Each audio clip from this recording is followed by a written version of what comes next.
आप सभी को सालोम प्यार सलाम। मैं रेवरेंड डॉक्टर बिनी जॉन एक बार फिर से आपके समक्ष उपस्थित हूँ बिब्लिकल न्यूमरोलॉजी में आपका स्वागत करते हुए। और आज के दिन में हम चर्चा करेंगे कुछ ऐसे सब्जेक्ट पर जिस सब्जेक्ट पर हम कभी गंभीरता से विचार नहीं करते हैं, उसी को आज आपके समक्ष रखने वाला हूँ। मैं कुछ बात करूँगा आज भविष्यवक्ताओं के विषय में। बाइबल में कितने भविष्यवक्ता पाए जाते हैं और पुराने नियम में लगभग कितने हैं और नए नियम में कितने हैं, इसके विषय में हम बात करेंगे। लेकिन जो मुख्य रूप से आज मैं बात करने वाला हूँ, 3 ऐसे भविष्यवक्ताओं की जिनका जिक्र नहीं किया जाता है, लेकिन परमेश्वर की वाणी जो है उन तक पहुँची है और परमेश्वर ने उनसे बातचीत की है और परमेश्वर उनसे निरंतर ना बातचीत करता रहा। जैसे कि है ना, हम जानते हैं कि बाइबल जो है पूरी भविष्यवाणियों का एक संग्रह है और परमेश्वर के दास और नबी लोग जो हैं वो उभारे जा कर के आत्मा के द्वारा परमेश्वर के नाम से, परमेश्वर की इच्छा के अनुसार वो जो है भविष्यवाणियाँ करते थे।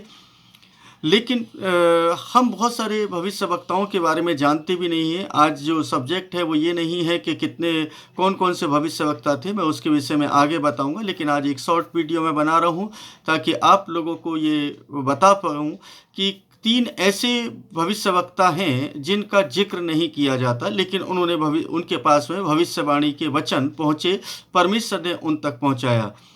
और इन तीनों का जिक्र जो है बाइबल के अंदर मिलता है और उसके रेफरेंस मैं आपको बताऊंगा ताकि आप लोग उसको स्मरण रख सकें और जब उनको पढ़ेंगे तो आपको मालूम चलेगा कि वास्तव में परमेश्वर ने उनसे बात की और परमेश्वर उनके द्वारा कुछ भविष्यवाणियों को करा रहा था। इससे पहले कि हम आगे बढ़ें, आपसे गुजारिश है कि चैनल को सब्सक्राइब कर दें, लाइक कर दें, कमेंट कर दें और दूसरे लोगों को शेयर ज़रूर करें ताकि दूसरे लोग भी इन तमाम बातों को सीख सकें और शिक्षा को सीख सकें। तो मैं इन 3 भविष्यवक्ताओं के बारे में आज जो बात करने वाला हूँ वो बहुत ही महत्वपूर्ण है, क्योंकि उसको समझना है। कई बार हम उनको बोलते भी हैं और उन पदों को भी पढ़ते हैं, लेकिन कभी हम उन पर ध्यान नहीं देते। आज मैं कोई दूसरी वीडियो बनाने वाला था लेकिन नहीं बना पाया और मुझे समय का अभाव था जिसके लिए मुझे ये सब्जेक्ट चुनना पड़ा। और मैं आज आपको ये बताने जा रहा हूँ कि वो कौन कौन से भविष्यवक्ता हैं जिन्होंने भविष्यवाणी को प्राप्त किया, लेकिन उनका नाम भविष्यवक्ता के रूप में नहीं लिया जाता है।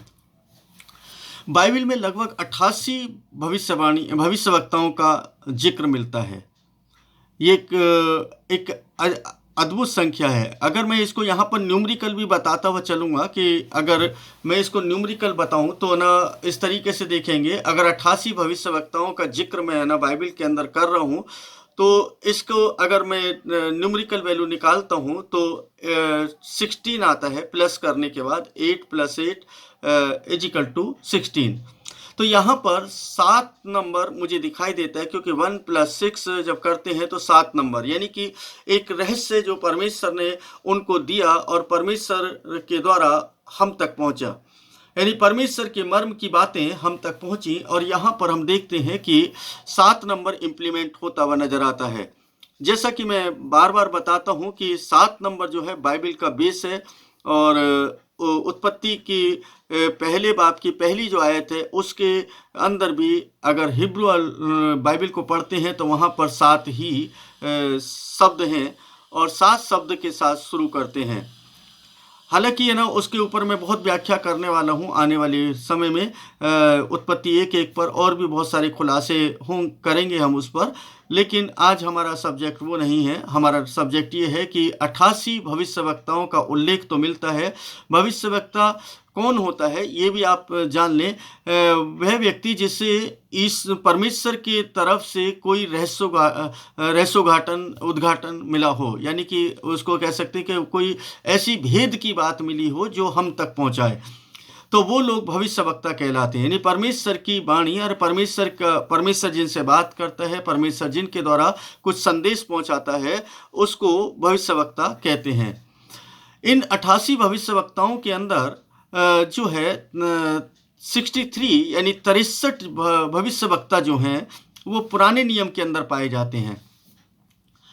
और 63 को जब हम प्लस करते हैं तो यहाँ पर हम देखते हैं कि यहाँ पर 9 नंबर है ना बनता है। जैसा मैं बताता हूँ कि 9 नंबर जो है अंतिमता का नंबर है, और ये यहाँ पर जो है अंत हो गया, क्योंकि पुराना नियम ख़त्म हो गया और एक नई व्यवस्था की शुरुआत हो रही थी। नई व्यवस्था या नए नियम की शुरुआत हो गई, क्योंकि बाइबल 2 पार्ट में है, पुराना नियम और नया नियम।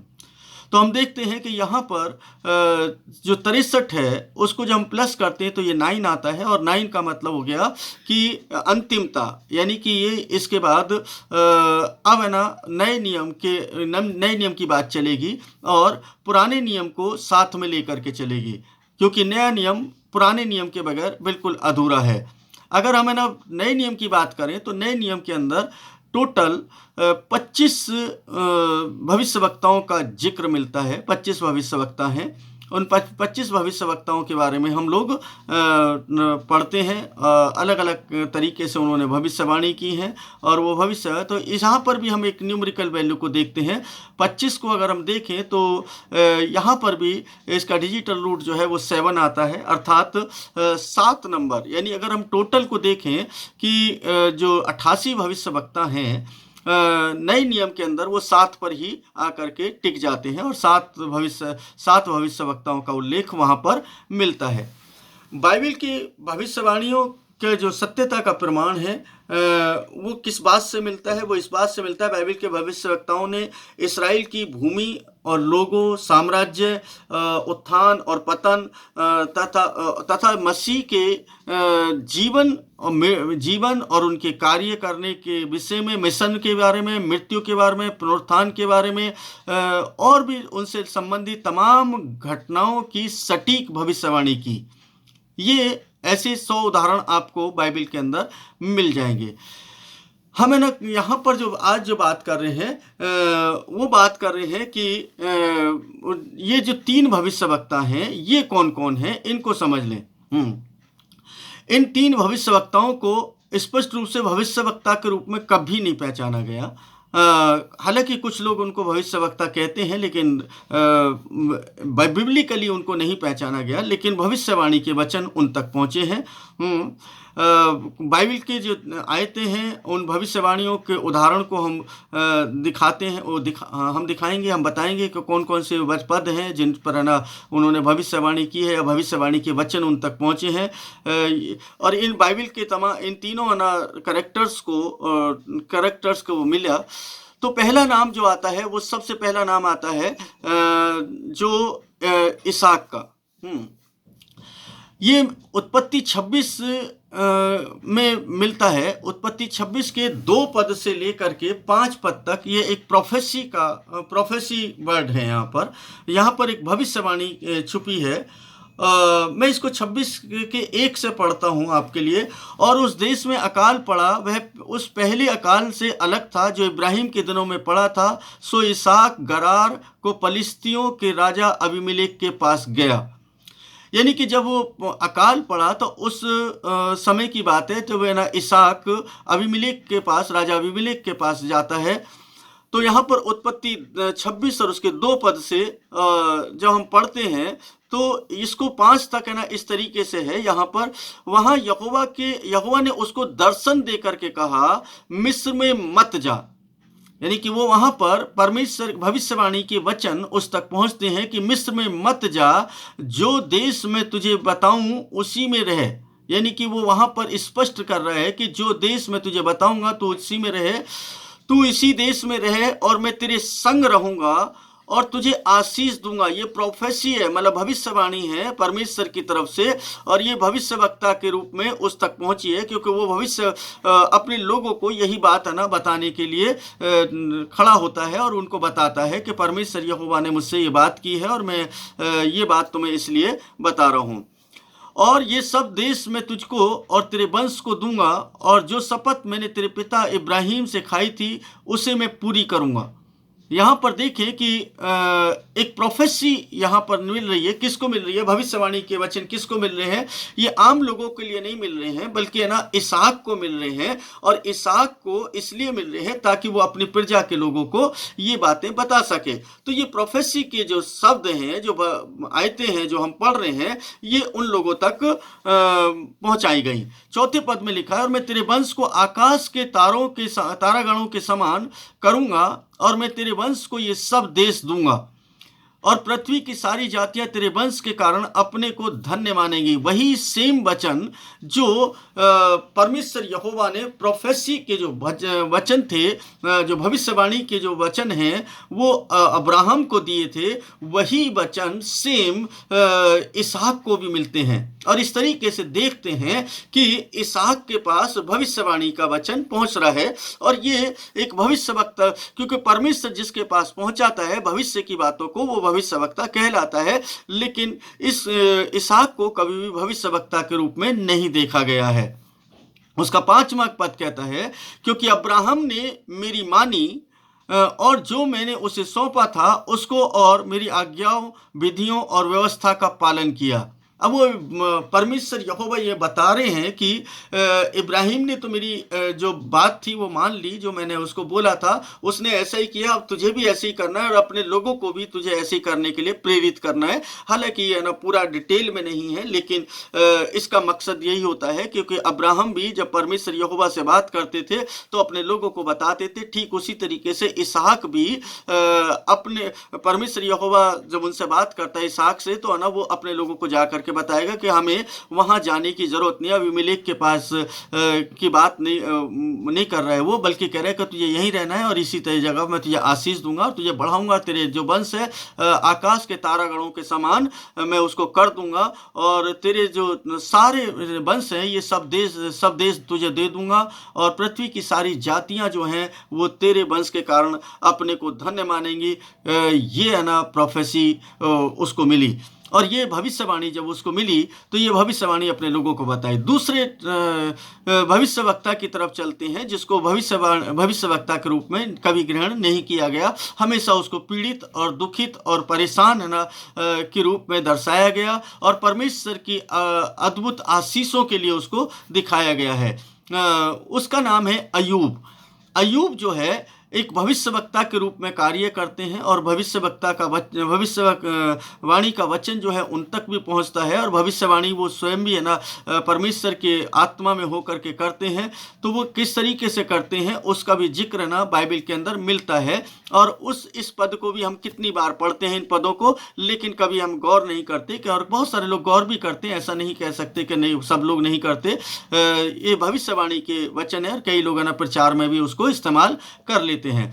अय्यूब की पुस्तक उसके 19 बाब और उसके 25 पद के अंदर, अय्यूब 19 और उसका 25 पद से लेकर के 27 पद तक, यानी 25 से 27 तक है ना, ये जो प्रोफेसी के वचन है, जो भविष्यवाणी के वचन है, ये यहाँ पर मिलते हैं। अय्यूब इसे इस तरीके से कहते हैं, मुझे तो निश्चय है, ये भविष्यवाणी कर रहे हैं कि मुझे तो निश्चय है कि मेरा छुड़ाने वाला जीवित है। अब ये प्रोफेसी है ना, मतलब यहाँ पर है भविष्यवाणी, और अंत में पृथ्वी पर खड़ा होगा, वह अंत में पृथ्वी पर खड़ा होगा। अय्यूब 19 उसके 26 पद के अंदर, और अपनी खाल के इस प्रकार नाश हो जाने के बाद भी मैं शरीर में होकर ईश्वर का दर्शन पाऊंगा।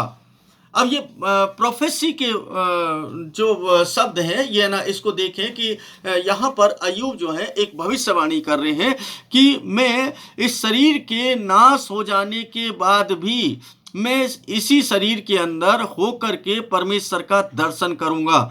अब ये है ना, अब देखें कि उसके पास जो भी लोग आते थे वो सब लोग उसको धिक्कारते थे, सब लोग उसको हिकारत की नज़रों से देख रहे थे। उसकी हालत अच्छी नहीं थी, उसके शरीर है ना पूरा ख़राब हो चुका था, उसके जो शरीर के अंदर जो खाल थी वो बिल्कुल निकलने लगी थी, तो सब लोग उससे घृणा करने लगे थे। लेकिन ये प्रोफेसी जो है वो कर के बोलता है कि और अब निश्चय मुझे तो निश्चय है, यानी मुझे पक्का विश्वास है, मैं है ना इस बात को बता रहा हूँ आपको, ये प्रोफेसी है मेरी, ये भविष्यवाणी है कि मेरा जो छुड़ाने वाला वो जीवित है और वह अंत में पृथ्वी पर खड़ा होगा। यानी कि अंत के समय में वो पृथ्वी पर खड़ा होगा, यानी कि जब है ना मेरा समय आएगा तो वो मेरे सामने पृथ्वी पर होगा। और अपनी खाल के इस प्रकार नाश हो जाने के बाद भी, यानी कि जो मेरी खाल है बिल्कुल नाश हो चुकी है, इसके नाश हो जाने के बाद भी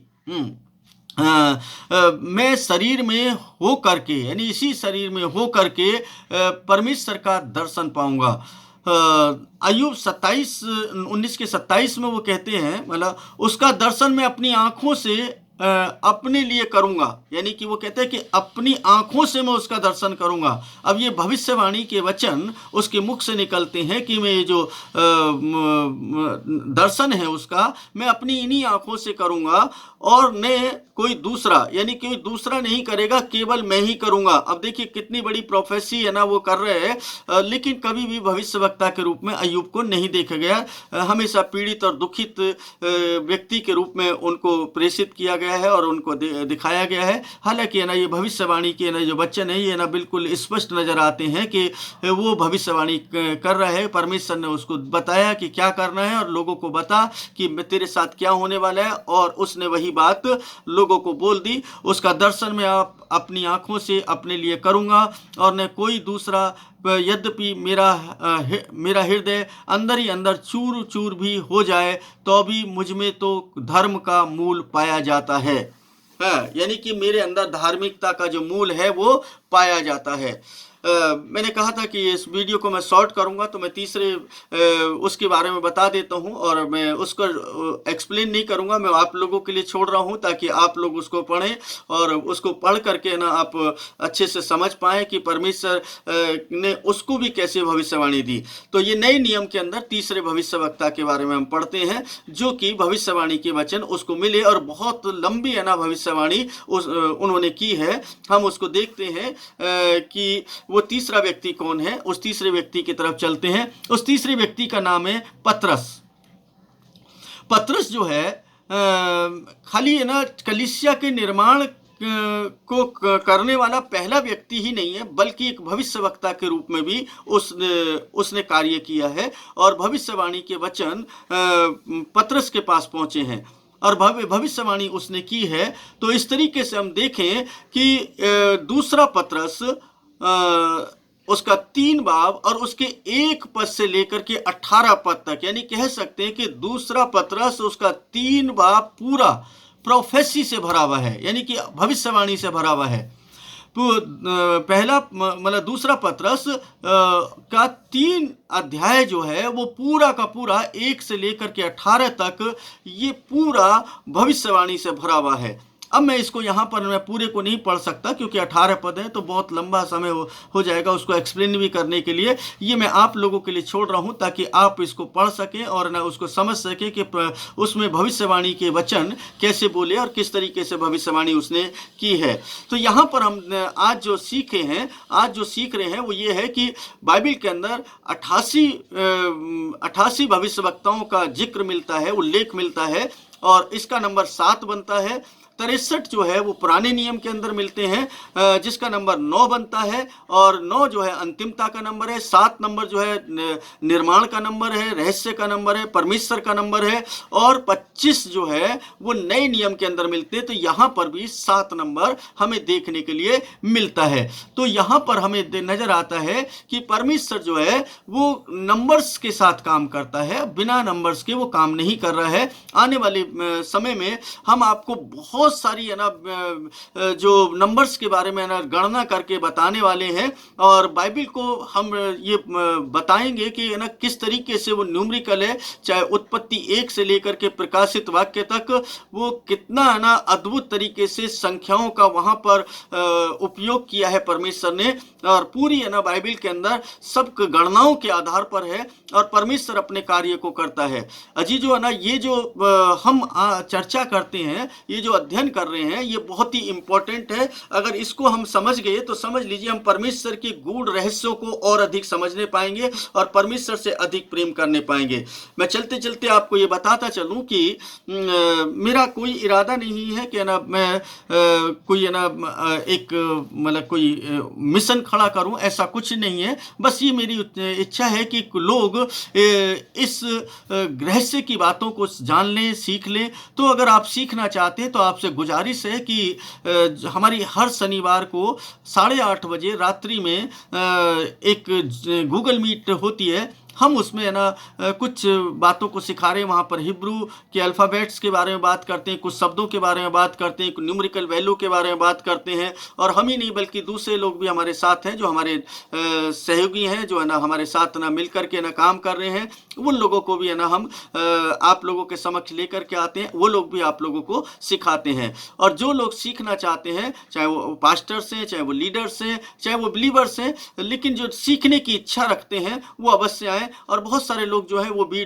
मुझे व्हाट्सएप तो कर देते हैं। मुझे कम से कम है ना 100 से ज़्यादा लोगों ने व्हाट्सएप किया, लेकिन जब है ना मैंने लिंक भेजा तो लिंक के बाद वो ज्वाइन नहीं कर पाए। ना जाने क्या कारण रहा हो, मुझे नहीं मालूम। लेकिन ना अगर आप सीखना चाहते हैं तो आपको कंटिन्यू रहना पड़ेगा। एक तरीके की क्लास है, ना कि आप ये सोचें कि ना एक मीटिंग है। मीटिंग नहीं है, जो प्रेयर मीटिंग जैसी होती है वैसी नहीं है, ये क्लास है। तो यहाँ पर कुछ ना कुछ आपको नई चीज़ सीखने के लिए मिलेगी जो अभी तक आपने नहीं सीखी है। उन चीज़ों को, उन बातों को, उन रहस्यों को, उन गणनाओं को आप सीख पाएंगे और परमेश्वर से और अधिक प्रेम करने पाएंगे। इन्हीं सब प्रार्थनाओं के साथ और ना दुआओं के साथ आपके घर परिवार के अंदर जो तमाम सुख शांति बनी रहे और आपको किसी बात की घटी ना हो। परमेश्वर आपकी हर एक आवश्यकता को पूरा करे। आप सबको प्यार, सलाम और शालोम।